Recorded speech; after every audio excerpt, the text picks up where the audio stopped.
Have you ever wondered how sound can heal, inspire, and transform your life?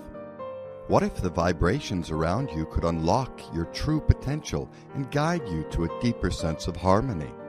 Welcome to Sound Pathways, the groundbreaking journey into the healing power of sound, creativity, and connection with your host, Dr. Karen Olson. In each episode, she explores the profound link between your mind, body, and spirit, from composers and musicians to sound healers and visionary leaders. She'll dive into captivating conversations that reveal how sound shapes your reality, heals our wounds, and helps us manifest our dreams. And guess what? You're part of the conversation. So call in and ask questions and experience personalized sound healing live. And let your sound be your guide to the life you've always dreamed of.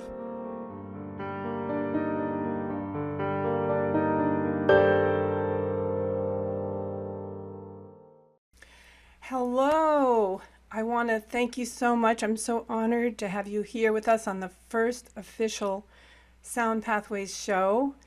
It's really exciting. We're going to explore the power of sound and music and vibrations and energy and how it shapes our minds, our spirits, and our bodies, and how it all comes together. It's not just something we hear, it's something that we feel, and it can move us in every way in our lives. In the deepest level, it can heal us. And we're going to be talking about the creative process, the process that can help us change our lives and create that person and be the person that we really are. And I am so thrilled to introduce you to the phenomenal David Vito Gregoli. He's an award-winning, versatile producer, composer, and multi-instrumentalist. He's known for his new age and world music. And we're going to learn all about his exciting collaborations with notable artists. And he has this huge, diverse discography. It's amazing. I had so much fun listening, and it was like I was traveling to different worlds. So welcome. Thank you. Thank you so much. It's good to be here. Yeah, thank you. I love you calling yourself that you're a sound painter. And I want to quote you when you said that you described yourself as a sound painter using all the colors, even colors from another genre. But in the truth, you said it's more like a sculpture. You start with a block of marble and you chip away at it over and over until a figure starts to form. Then more and more chipping away, and it starts to look like a recognizable image. Finally, the fine polishing transforms it into art. But sound sculpture doesn't sound as cool as sound painter, so I stick with that. And could you explain this more about how you like to think of sound as sculpturing these forms of amazing music productions? Yeah, I mean, painting is something everybody can relate to. It's something they've done since they were kids, finger painting. So it's something everybody can relate to, and they have memories of grabbing the orange or the blue and seeing what it did on the piece of paper. Even if you have absolutely no inclination towards art, it's something we can all relate to. In terms of sculpture, it's a little more specialized. It's not something you try when you're 6 years old. So it's a little more outside ourselves feeling of when you talk about sculpture. And sculpture is insofar as, creating music and taking the tones, the colors, and then you shape it and you keep shaping and refining it. It's like polishing. You start with, 220 sandpaper or actually 80. Which way does it go? You start with a very rough sandpaper and you get to this very fine polishing. And that's when the art really starts to glisten and glow. So musically, I think it's the same thing. It's like, I don't think what I do is convincing until I get 90% into it. And then you can start to hear on, I would say tape, but we don't use tape anymore. But you hear on tape what I've been hearing in my head since, 10% into the project. So Wow. It's really about taking what's inside you and externalizing it and shaping it for other people to consume and enjoy. I always think there's two mixes you do of every song. There's the mix for you, which may not be something that translates into, popular consumption. And then there's the second one you adjust your mix, you cut it differently, maybe you EQ it differently so that it's something that people can consume because they're not necessarily the same thing. The thing in your head is the thing in your head. It doesn't necessarily mean it's going to be the thing in your head, right? As you hear it.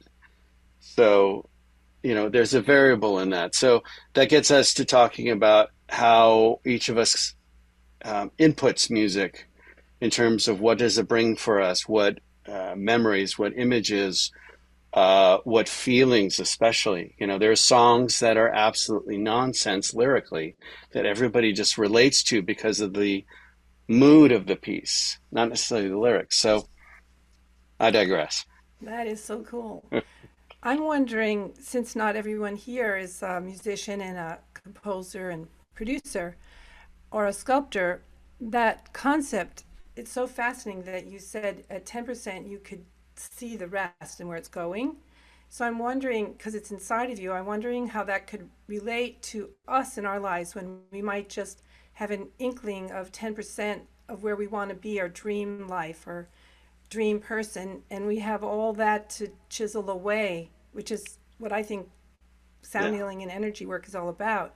And how you're able to, I know it's a gift that you have, which is incredible, but for people, I think everybody has the gifts, how they could take that image and the steps to getting there. Yeah, what you just said about everybody has gifts. I don't believe that someone's more talented than someone else. I believe there's something in your neural pathways that allows you to excel at a particular thing, whether it's throwing a basketball, doing a painting, or composing music. So for each of us on this planet, we have the ability to tap into where our neural pathways are naturally, you know, falling into, and to try to take advantage of that. And let's see, where was I going with that? Well, I can add something. Okay, go ahead.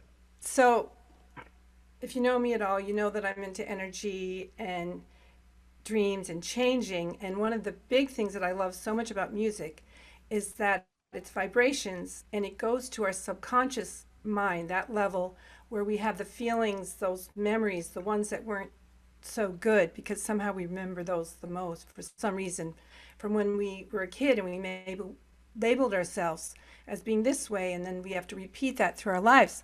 And the cool thing about neural pathways is our brain can change.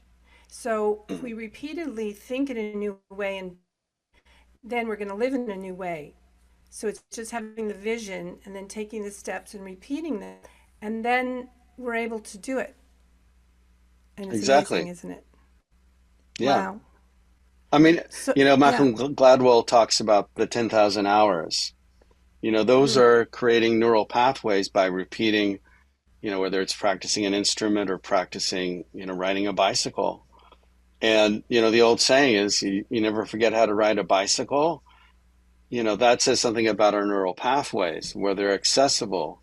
So if you forget something, it just means it's just harder to access. It's still there, I think. I don't think memories really go away. They just become, it's like a hard drive on a computer. You know, it gets filled up, and then your computer doesn't want to work so fast because it's busy moving around information. It's just ones and zeros.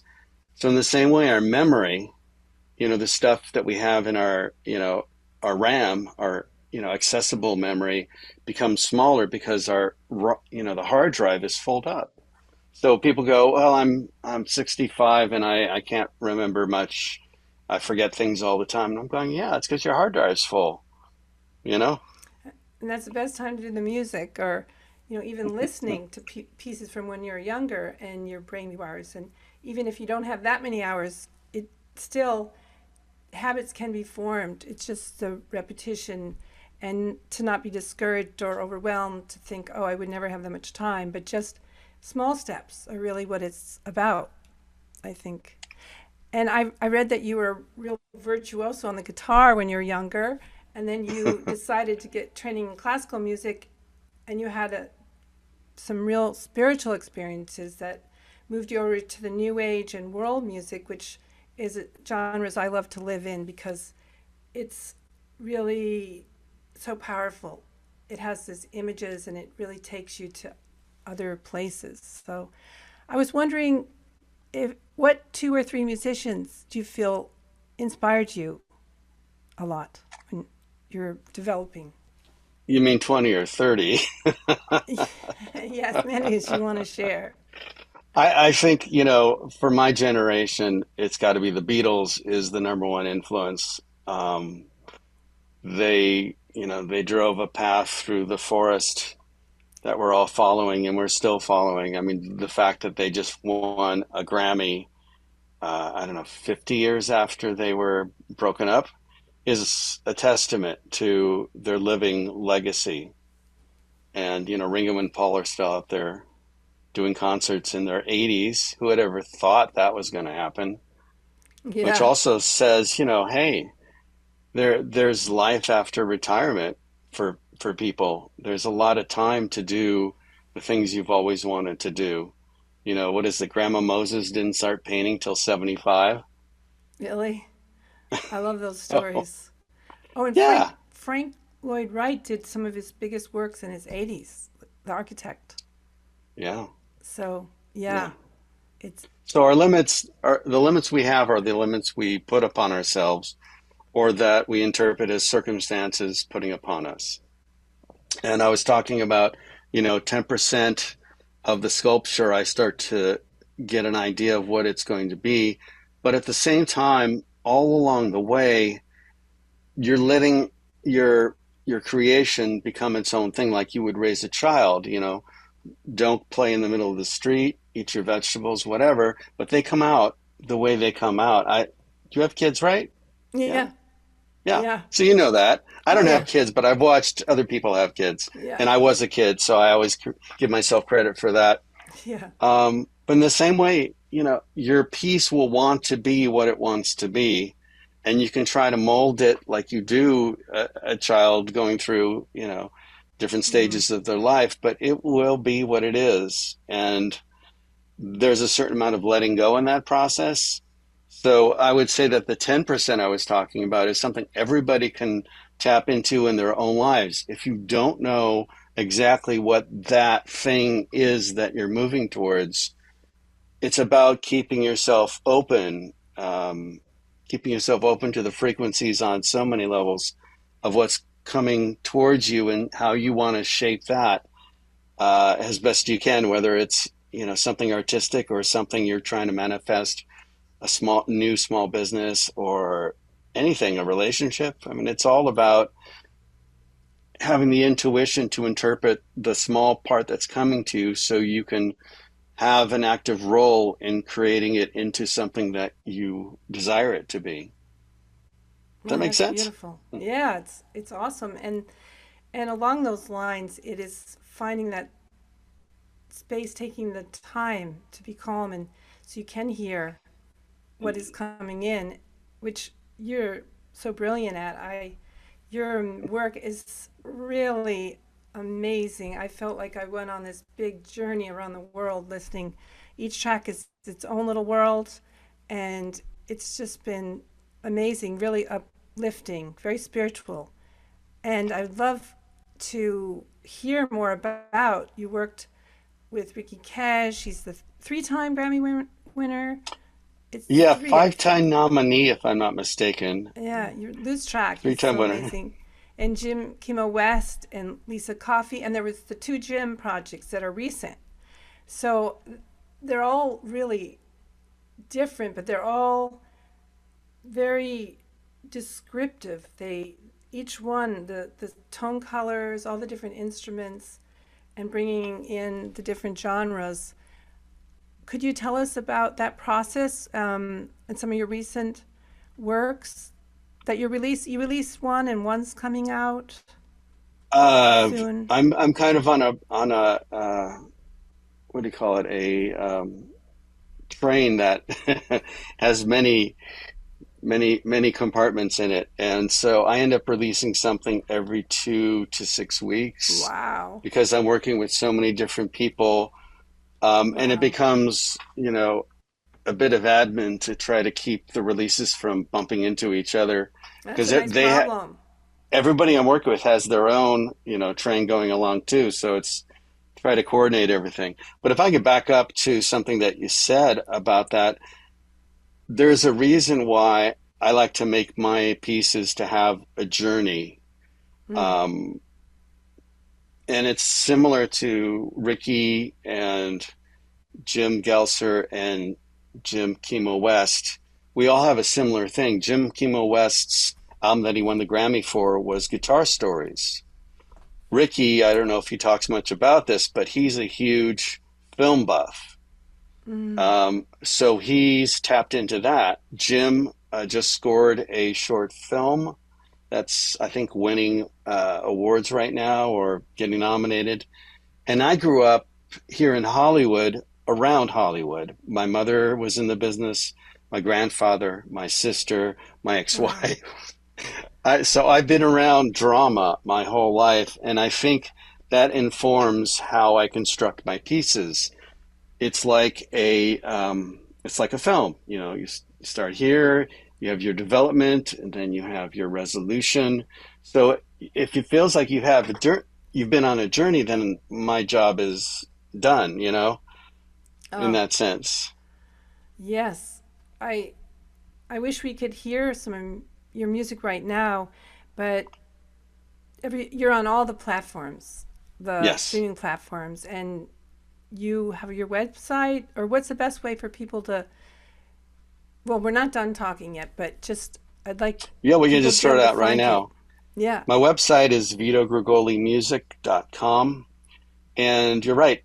And the best place to reach me, the best site to reach me at is the site that you use. So if you're on Pandora or Spotify or Apple Music, the one that you use the most, just type in David Vito Gregoli. I mean, you can probably just type in Gregoli. I don't think anybody else is going to come up. Um, Possibly something in Italy. I don't know. Yeah. So And how about social media? um, social media, I'm on Facebook, Instagram, and TikTok.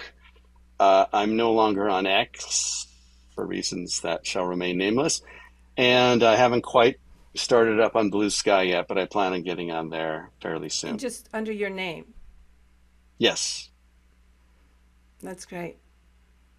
So now I want to hear more about the process. I know you've talked about how you have the 10%, and there's also a quote where you said have you have the ability to hear something in everything, and you can see around the bend when someone is playing an idea and then it inspires you as a producer. So I was wondering if we could take like one of your tracks and just hear about how it's shaped, how the shape came, and your collaborations. And oh, I'm going to put a little insert. One of my dreams is to work with you one day. So I want You to see will. that happen. Yes. Yes. um, I would say in general, what I mean by that is, and I think what it is when I say I'm able to hear something is that I've heard so much music in my life. I'm 65 now. I've heard so much music in my life that when you play me something, it points to something I've already heard. And I take maybe things I've heard, maybe 10 different things, and I kind of put that as a direction together. Oh, that's one of those. So we're going to go down this aisle in Mm. the supermarket.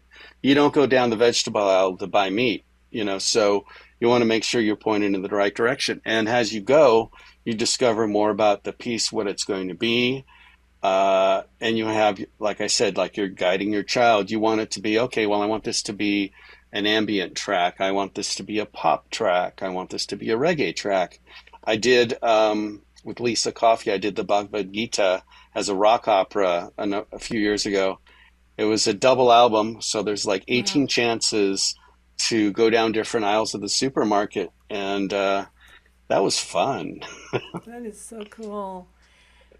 when you did the Liquid Planet, there's so many different instruments on it. Could you describe some of the instruments that you brought in to create so many different worlds in it?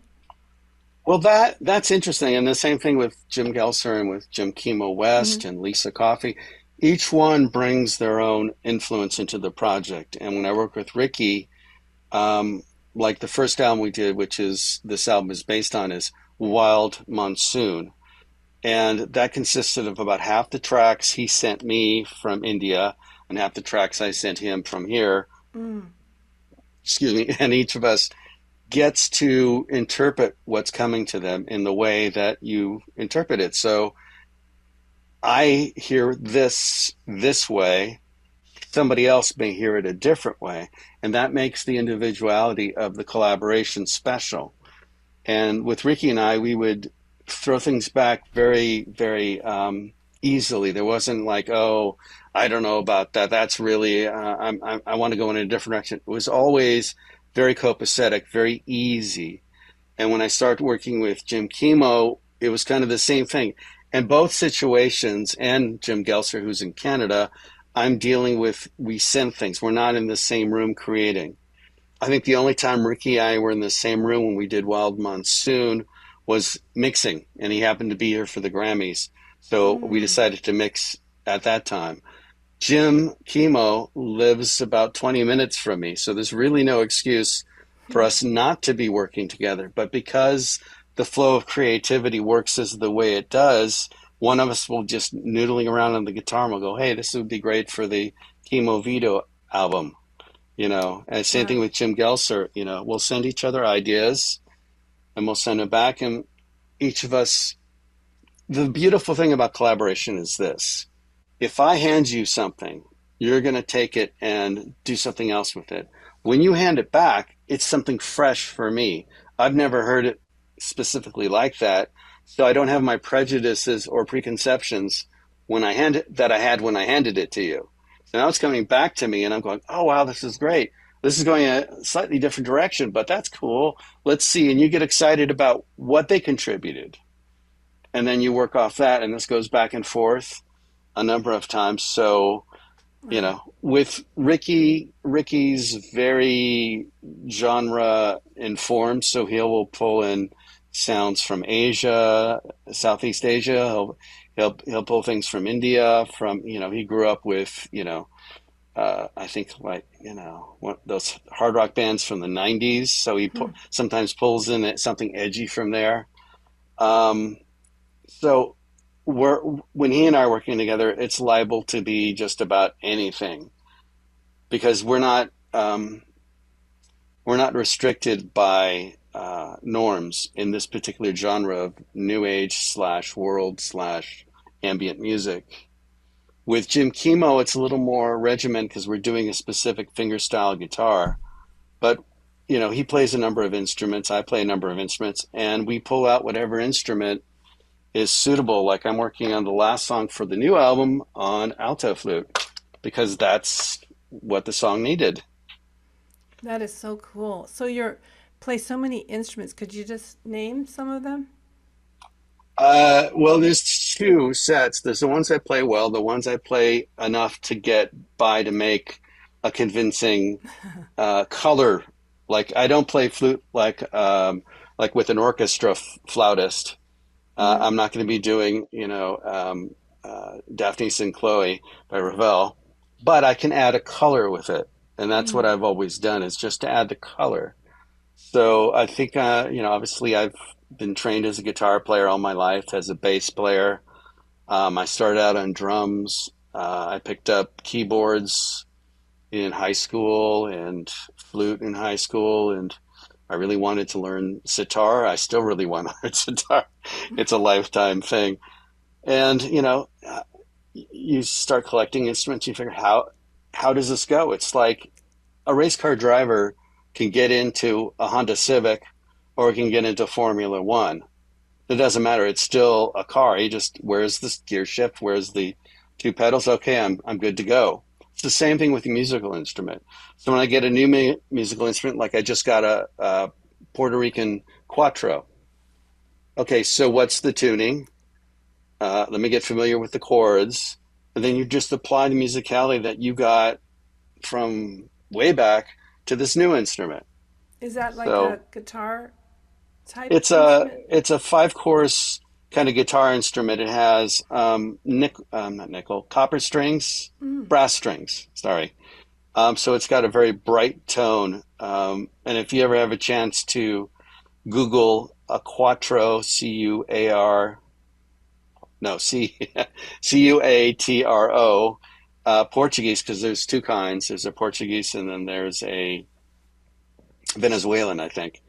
And just look on YouTube and you'll find something and you'll hear, wow, that's a really beautiful sound. It's very unique, which is how I pick the instruments I want to get. Either it's for a project specifically, oh, I want to, have that color in my composition, or it's just something, wow, that's really unique. I really want to, add that to my palette.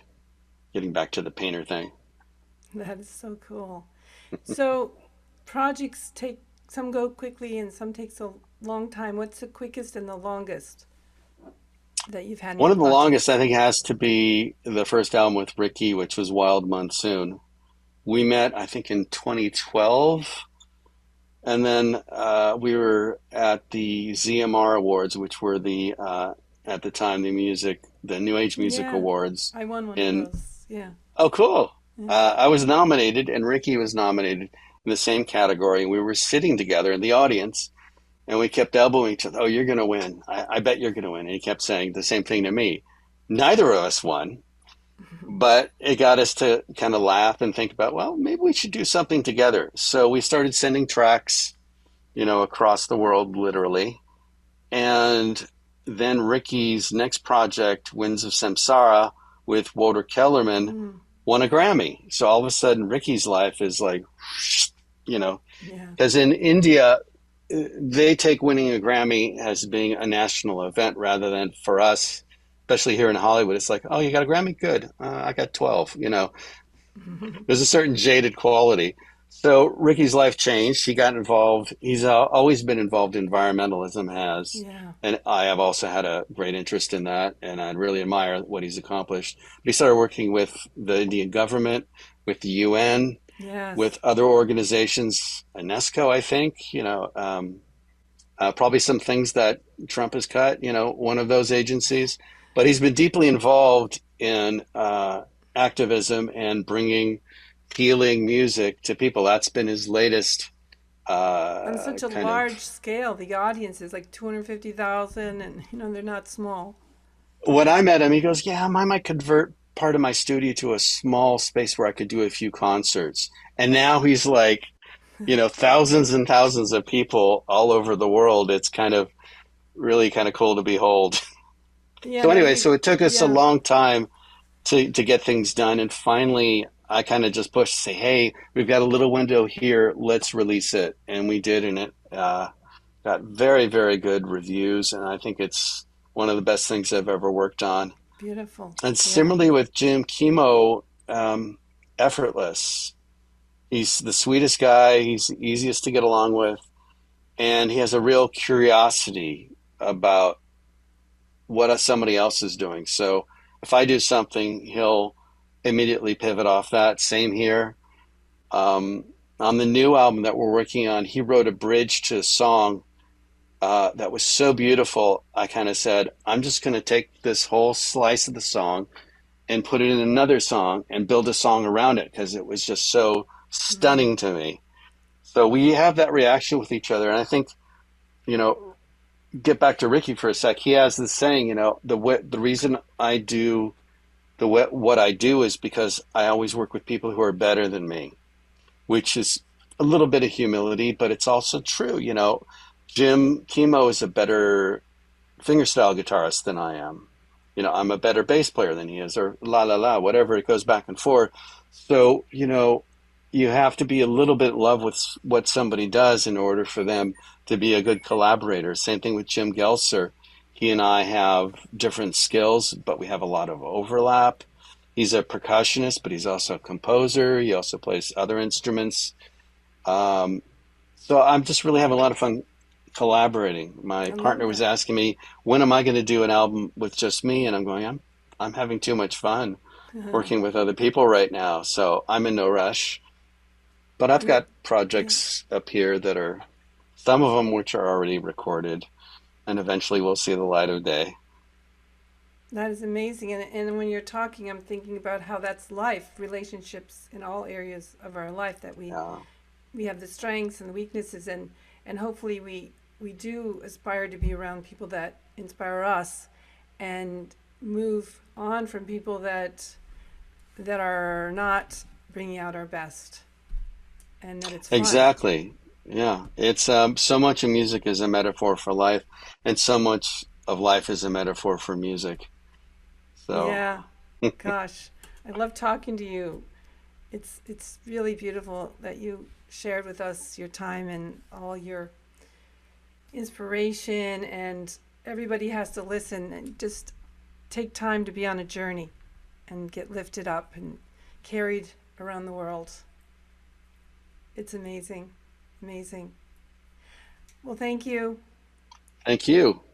I can't wait Pleasure to to, be here and talk with you. yeah, thank you. Wow, what a great beginning. So Yeah. thank you, thank you. We're going to take a little break now, and then we're going to come back and talk more about music and sound and energy and life. So thank you.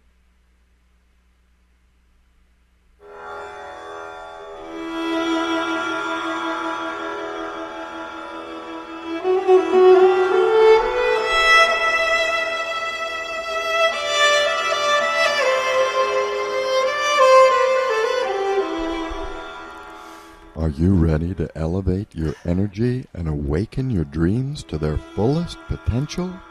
This isn't just music. It's transformative, intuitive healing, sacred frequencies channeled to shift your energy, dissolve blockages, and align you with your highest potential. It's your path to vibrant health, limitless dreams, and a life of purpose. Each note is harmonized to your unique frequency, unlocking profound healing, inner harmony, and a deep, rejuvenating renewal. Discover the powerful tools of sound healing you carry with you. Visit KarenOlson.com/events to sign up for the free webinar titled Release Stress and Find Inner Peace Through Sound, and explore personalized one-on-one sessions at KarenOlson.com/services. The moment for peace is now. Don't wait. Embrace the healing you deserve.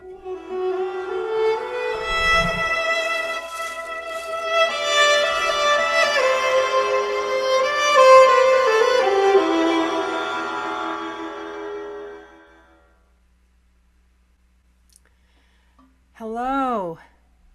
So music, it can soothe, it can inspire, it can make us dance, it can balance our energy and help us feel centered and grounded.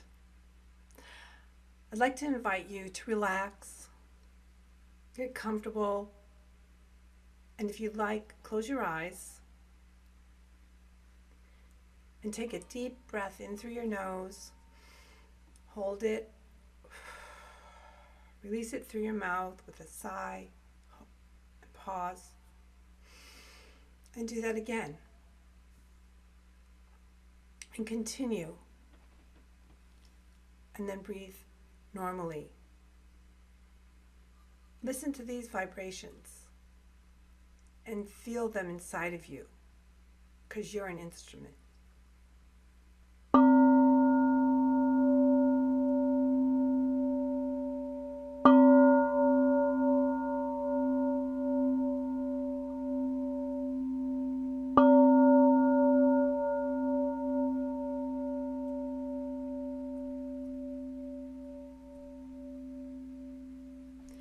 In my book, Sound Path, Using the Power of Sound and Silence for Health, Harmony, and Happiness, I present a method for sound healing. It's 7 steps.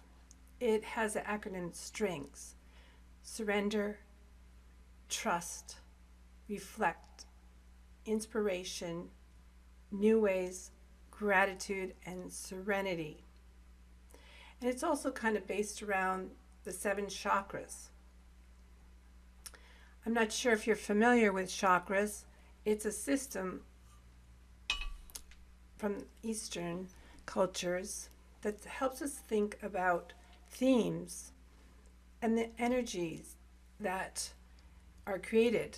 And they're seen as being in different parts of our body, and there's these swirling rings of energy. And the goal is that they're all open and that they're all balanced. But sometimes when we feel really nervous or agitated or stuck or down, it's because there's something that isn't quite working for us. And we can see that in different ways. But I like to help people remove those blocks so that you're free and you feel free. And in the healing process, it happens one belief or one release at a time. Because if everything changed all of a sudden, it would just be too much for us. But it's really a fun process discovering about that. And when I do healing work, I'm able to tap into the intuition, and I call upon energies from above us to help guide us, the angels and guides, and really go to those places where any trauma or disappointment is stuck, and then we're able to release it. And one way to think about it is thinking the root chakra is kind of at our tailbone, and the sacral is above that, and the solar plexus around our belly button, and the heart chakra and the throat chakra about speaking out. And we have here we have a sixth sense that helps us with our intuition, and the 7th chakra connects us to the heavens, the divine. I'd like to focus on the root chakra because that helps us kind of feel grounded, and it helps us feel more secure. It has to do with sometimes our survival, our belonging. It's about our ancestors. And sometimes we want to bring in our traditions and our ways of being, but sometimes they aren't things we need to repeat. And we can break those patterns and really raise to a higher level for our lives, for all the people we influence around us, and for any of our family. I like to think of us as a bell.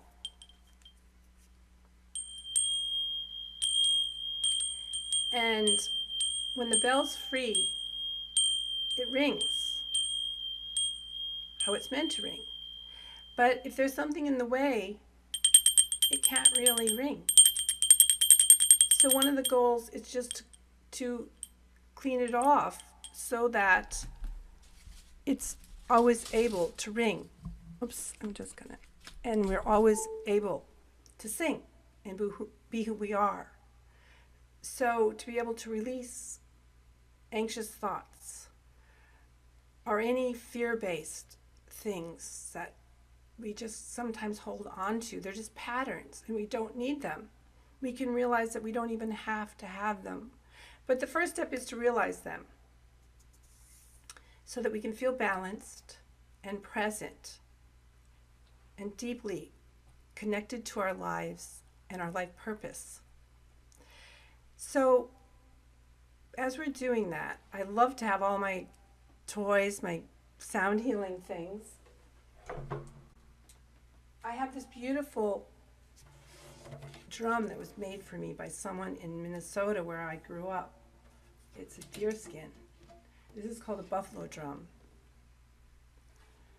And once again, if you close your eyes, I want you to feel connected through your feet to the core of the earth and bring all that energy up through you.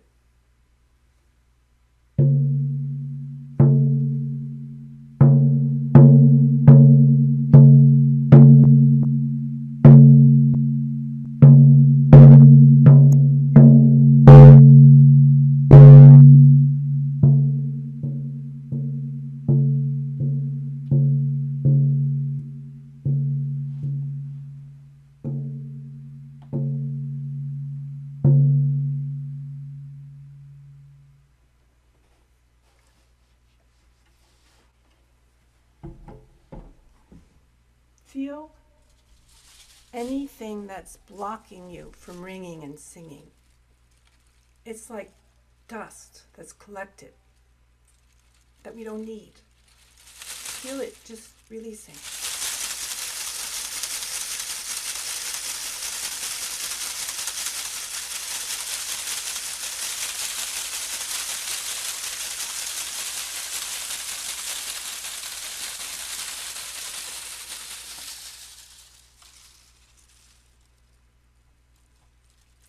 I would like to invite anyone that would be interested to call in. And I'd like to offer you a sound healing. It's about releasing, just listening. And I connect up and I can connect in. And another thing that's beautiful is that we're all one, we're all connected. We're like these strings that are all vibrating together in the whole world. There's a whole string theory about how everything is vibrations. But when I work with somebody, it's for everybody because we're all the same. Have you ever noticed that in a group? Maybe you're too shy to raise your hand. I know how that feels. And yet the person says just what you needed to hear.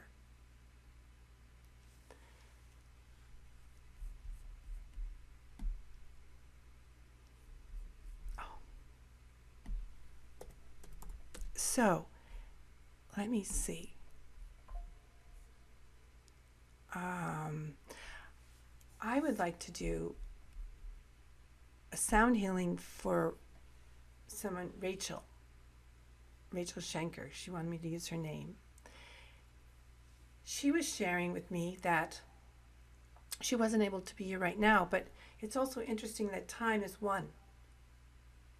It's the past and the present and the future are all here with us. And sometimes things that show up in our lives for lessons are things that have been kind of brewing, things that need to be released. And there's that saying, that if we don't learn the lesson this time, then we're going to be reminded another time. And each time it might shout a little louder at you.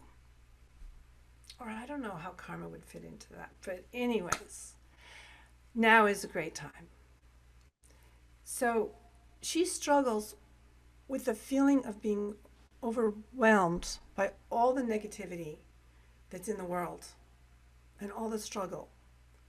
And when she was young, there was a lot of fear and feeling powerless as a child. And somehow feeling the weight of the world and the world chaos was about her and some role she had in it. And for us to learn how to release that and to be free. There were so many things that happened to us as a child or that was said about us that had nothing to do with who we are. It had to do with the person who said it, because they were just passing down what they knew. And it's so beautiful that we do have the power to change that, which is what I love about sound healing. So remember that what happens around us isn't all about us, but we can choose. We can own what is ours. I love the serenity prayer, the serenity to change the things we can, and the wisdom, the courage to change the things we can, the serenity to accept the things that we can't change, and the wisdom to know the difference. That always works. Because I remember, it's been a big healing growth process for me throughout my life. So many things to learn, and thankfully, I've been able to learn many things. I'm really grateful also for my gifts that I've been given that I love to share. So this is going to be about releasing what isn't ours, releasing fear of what's going on, and what might happen, because we're powerless. But we are not powerless over ourselves and how we think, and over what we are able to do, and what we are able to create.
I would like to thank you so much for joining me on this journey, this sound pathway, and using sound to lift us up to have that vision, to create, to see, and to be all that we are.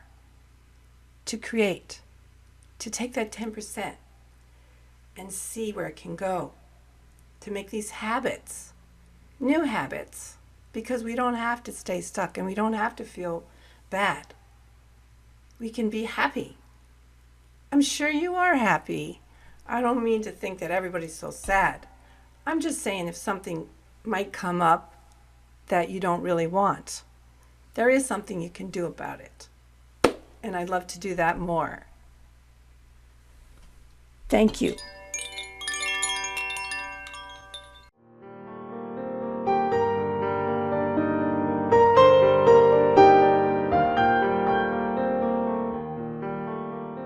Thank you so very much for joining us on today's transformative journey.